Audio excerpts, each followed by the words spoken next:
హైదరాబాద్ ఉమ్మడి రాజకీయం రానిగా ఎవరు చేశారు? కాంగ్రెస్ పార్టీ కదా. కాంగ్రెస్ పార్టీ తెలంగాణ ఇచ్చినట్టు హైదరాబాద్ ఉమ్మడి రాజకీయం పెడితేనే కదా ఇవాళ మనకి అధిక ఆదాయం హైదరాబాద్లో వస్తూ ఉంది. ఇది మర్చిపోయి మాట్లాడుతూ ఉన్నారు. ధనిక రాష్ట్రంగా పుట్టిన తెలంగాణని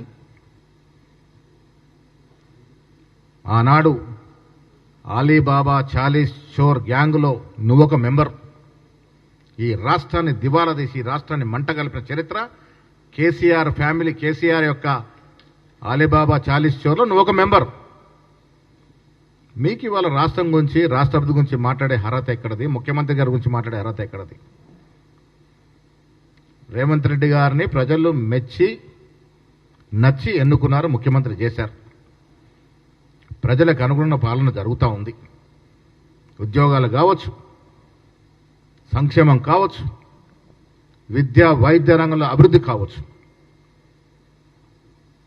కాన్షియన్స్లో డెవలప్మెంట్ కావచ్చు, అన్ని రకాలుగా అభివృద్ధి జరుగుతూ ఉంటే కళ్ళబో కన్నబడినట్టు ఆ బీఆర్ఎస్ నాయకుల యొక్క బాణిని అందుకొని మాట్లాడుతూ ఉన్నాడు. ఈయన మాటలకి బీఆర్ఎస్ నాయకులు కేటీఆర్ మాటలకి ఏం తేడా లేదు. నాకైతే బీజేపీ నాయకుడిలాగా కాదు, పాత బీఆర్ఎస్ నాయకులాగానే మాట్లాడుతున్నట్టు కనబడతా ఉంది. ఇవాళ ఆర్థిక మాధ్యమం ప్రపంచవ్యాప్తంగా ఉంది. అమెరికాలో ఆర్థిక మాధ్యమం ఉంది, విదేశాల్లో అంతటా ఉంది, మన దేశంలో ఉంది. టీఆర్ఎస్ హయాం ఉన్నప్పుడు స్టార్ట్ అయిన ఆర్థిక మాధ్యమం ఇప్పుడు నడుస్తూ ఉంది. దాన్ని అధిగమించి ఇవాళ రాష్ట్రాన్ని పాలిస్తూ ఉంది కాంగ్రెస్ పార్టీ. ఆర్థిక నిపుణులతో చక్కగా చూడిచి ఇవన్నీ చేస్తూ ఉన్నటువంటి సందర్భం. మాటికి అభివృద్ధి గురించి, ముఖ్యమంత్రి గురించి కిషన్ రెడ్డి గారు, సంజయ్ గారు, రాజేందర్ గారు ఏం మాట్లాడుతూ అర్థమవుతలేదు. అడుగు అడుగున అడ్డుపడుతుంది బీజేపీ. రాష్ట్ర అభివృద్ధికి అడ్డుపడుతుంది ఎవరు? కిషన్ రెడ్డి, ఈటెల రాజేందర్ మీ గ్యాంగ్ కాదా? మెట్రోకు నిధులు వస్తానంటే అడ్డుపడతారు, ట్రిపుల్ రింగ్ రోడ్కి నిధులు ఇస్తానంటే అడ్డుపడతారు. రకరకాల కార్యక్రమాలకు అడ్డుపడుతూ ఇవాళ మీ రాజకీయాల కోసం, మీ పబ్బం కోసం మీరు ఇష్టం వచ్చిన రీతిన మాట్లాడితే మంచిది కాదు. సుదీర్ఘ రాజకీయం అనుభవం పొంది ఉన్నారు మీరు. ఈ రకంగా ఎందుకు మాట్లాడుతున్నారో మీరు ఒకసారి స్మరణ చేసుకోవాల్సిన అవసరం ఉన్నది. రాష్ట్రం అన్ని రకాలుగా, అన్ని రంగాల అభివృద్ధి చెందుతూ ఉంది. కేసీఆర్ మంట కలిపి గ్రౌండ్ చేసిన విద్యా వైద్య రంగం మీద ప్రత్యేక దృష్టి పెట్టి కార్యక్రమాలు ఇస్తూ ఉంది ప్రభుత్వము. ఇది తెలుసుకోకుండా అడ్డం వచ్చినట్టుగా మాట్లాడుతూ ఉన్నారు, ఇష్టం వచ్చినట్టుగా మాట్లాడుతూ ఉన్నారు. ఎక్కడ ఒక అవకాశం దొరికితే చాలు విషం చుమ్ముతూ ఉన్నారు. ఇది రాష్ట్ర ప్రజలు అర్థం చేసుకుంటా ఉన్నారు. నేను మళ్ళీ చెప్తా ఉన్నాను, మీరు బీసీ బిడ్డగా చెప్పుకుంటారు,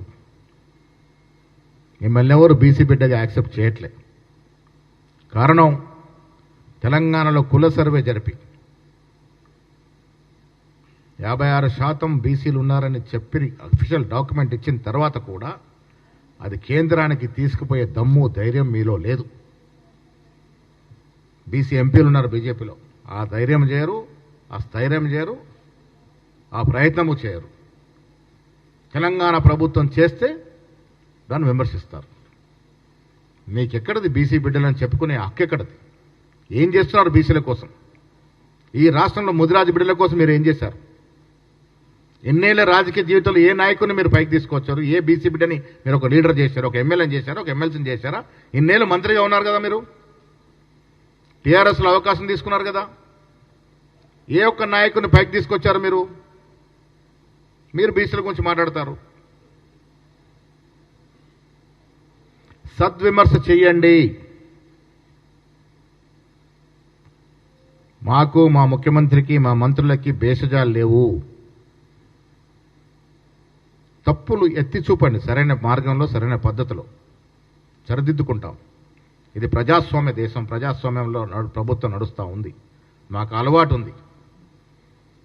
కానీ మీ అవసరాల కోసం, మీకేదో పదవులు రాలేదు బీజేపీలో అని హైకమాండ్ దృష్టిని ఆకర్షించాలి కాబట్టి ఎవరినంటే వారిని ఇష్టం వచ్చినట్టు మాట్లాడతామంటే ప్రజలు ఊరుతూ కూర్చోరు. ఈ పద్ధతులు మార్చుకోవాల్సిందిగా నేను ఈటెల రాజేందర్ గారికి చెప్తా ఉన్నాను. ప్రజాక్షేత్రంలో మాట్లాడే తీరుంటుంది. కేసీఆర్ గారు 10 ఏళ్లుగా ఈ రాష్ట్ర ప్రతిష్టని ఆయన మాడిన భాష ద్వారా దిగజార్చిండు. ఆ అలవాటు మీకు కూడా వచ్చినట్టుంది. ఈ భాష మాట్లాడితే ప్రజలు అట్రాక్ట్ అవుతారు, నాకేంతో పేరు ప్రతిష్టలు వస్తాయి అనుకుంటే అది పప్పులో కాలేసినట్టే. ప్రజలు అన్నీ గ్రహిస్తూ ఉన్నారు. మీకు ప్రజలు అధికారం ఇచ్చి మీ చేతకానాన్ని గ్రహిస్తూ ఉన్నారు. చేతకానితనాన్ని మీరు బీసీ పట్ల వ్యవహరిస్తున్న తీరును గ్రహిస్తూ ఉన్నారు. పదే పదే మేము అడిగినా మీరు బీసీ బిల్లుని కేంద్రం పోలేని తీరును గ్రహిస్తూ ఉన్నారు. ప్రజలు చూస్తూ కూర్చోరు. వాస్తవాలు మనం బయట చెప్పాల్సిన అవసరం ఉన్నది.